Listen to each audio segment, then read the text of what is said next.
اور مسلم لیگ کے جو رہنما تھے، جو مخلص رہنما تھے، وہ پس منظر میں چلے گئے، یا انہوں نے ایک چھوٹی نام کی جماعت بنا لی مسلم لیگ کے نام سے۔ آپ نے دیکھا ہوگا مسلم لیگ کے کتنے نام میں گنوں، قیوم لیگ، مسلم لیگ، قیوم خان تھے، خان عبد القیوم خان، پشاور کے وہاں رہنما تھے، تو انہوں نے ایک بن گئی۔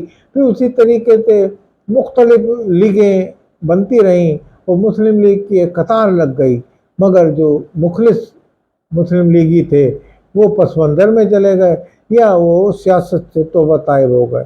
لیاقت علی خان تک بھی کچھ حالات بہتر رہے، مگر اس کے بعد تو حالات بالکل برے ہو گئے تھے۔ لیاقت علی خان کا بھی بعض جو قائد اعظم کے ساتھی ہیں قریب کے، جو بیوروکریٹ تھے ایک بڑے، انہوں نے اپنی ایک کتاب میں ذکر کیا تھا کہ لیاقت علی خان سے بھی اختلافات ہو گئے تھے قائد اعظم کے۔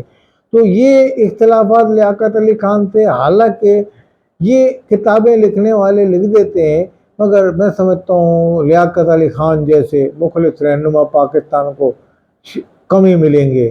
نواب تھے اپنے علاقے، انہوں نے نوابی چھوڑ کے ایک عوامی رہنما بن گئے، مگر پاکستان میں آ کے اس سرزمین پہ جو نئے مسلم لیگی تھے ان کی سیاست کا شکار ہو گئے، اور بعد میں ان کو شہید کر دیا گیا۔ پاکستان کے پہلے وزیر اعظم کو بڑے جلسے میں قتل کر دیا گیا۔ تو یہ پاکستان کی، میں کہنے کا مقصد یہ کہ سیاست ہی بدل گئی۔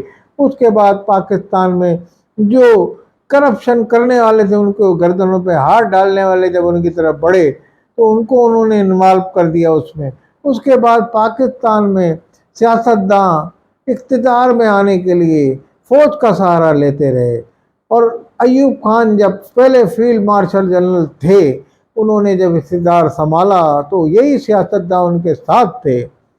کچھ سیاستدانوں کو انہوں نے، جیسے مرتضیٰ وہاب کو اب ایک بڑے پڑھے لکھے بیرسٹر ہیں، اسی طریقے سے ایوب خان نے ذوالفقار علی بھٹو کو ایک بیرسٹر تازہ تعلیم حاصل کر کے آئے تھے، اپنی حکومت میں شامل کیا کہ ذرا حکومت چلانے میں، ایک خارجہ پالیسی چلانے میں ایک قابل ترین آدمی کو میں رکھوں گا تو اس سے فائدہ ہوگا۔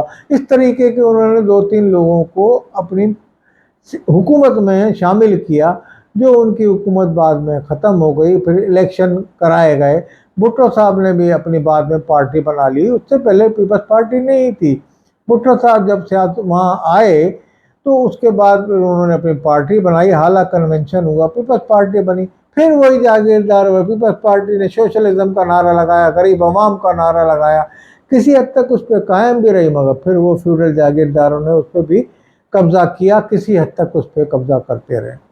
اسی طریقے سے پاکستان میں وہ رہنما جو ایک تنظیم اپنے نظریے پہ قائم رہتے تھے، شروع سے لے کے نظریہ لے کے چلے اور آخر تک انہوں نے جان دے دی اپنے نظریے پہ، مگر وہ نظریے پہ مکمل کاربند رہے، تو وہ ان کی پارٹیاں تو پنپ نہیں سکی، مگر تاریخ میں اپنا نام کر گئے، جس میں مراج محمد خان اور ایسے چند رہنما ایسے تھے، یہ پیپلز پارٹی میں شامل ہوئے تھے۔ پیپلز پارٹی ایک عوامی جماعت تھی، اس میں بڑے اچھے رہنما تھے، بڑے اچھے عوامی رہنما تھے، مگر جب فیوڈل گھسے انہوں نے ان کو نکلوا دیا باہر، سمجھ لیں کہ آپ، وہ بعد میں اپنی پارٹی الگ بنا کے قوم محاذ آزادی کے نام سے مراج محمد خان نے بنائی۔ ایک بڑے اچھے زیرک سیاستدان تھے، بڑے ایک نظریے کے جام ساکی تھے۔ کسان پارٹی، کمیونسٹ پارٹی انہوں نے بنائی، بیڑیاں تک ان کو ڈالی گئیں، مگر وہ اپنے نظریے سے پیچھے نہیں ہٹے۔ تو نظریہ جو لے کے بندہ شروع سے چلتا ہے تو وہ آخر تک اس کا نظریہ یہ لیڈر کہلاتا ہے۔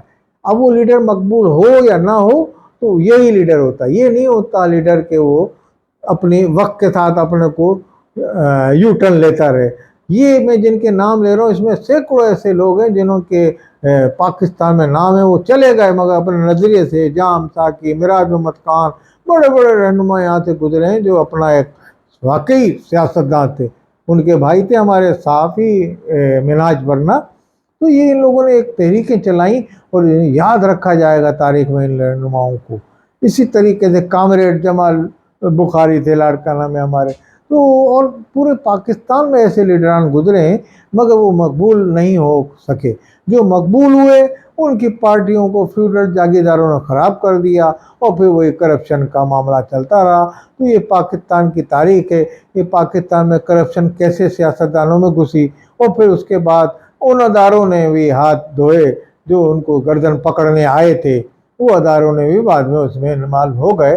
تو یہ ادارے جو تھے ان کو بھی سیاستدانوں نے اپنی جان بچانے کے لیے بلایا یا ان کو اپنے اقتدار میں آنے کے لیے کہ میں ہم اقتدار میں ہمیں لاؤ کیونکہ ہم نے کرپشن میں ملوث ہیں.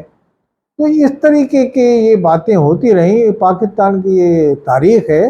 تو اس سے اتنی جلدی کنارہ کش نہیں ہو سکتا کوئی بھی کہ یہ ہم کرپشن کیوں ہو گئی پیدا. کرپشن ایک یہاں کا ایک وہ بن گیا ہے ایک ٹرینڈ پاکستان کا.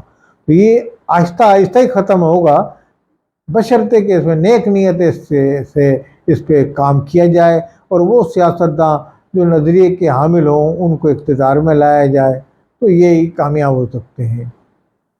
والسلام علیکم ورحمۃ اللہ وبرکاتہ.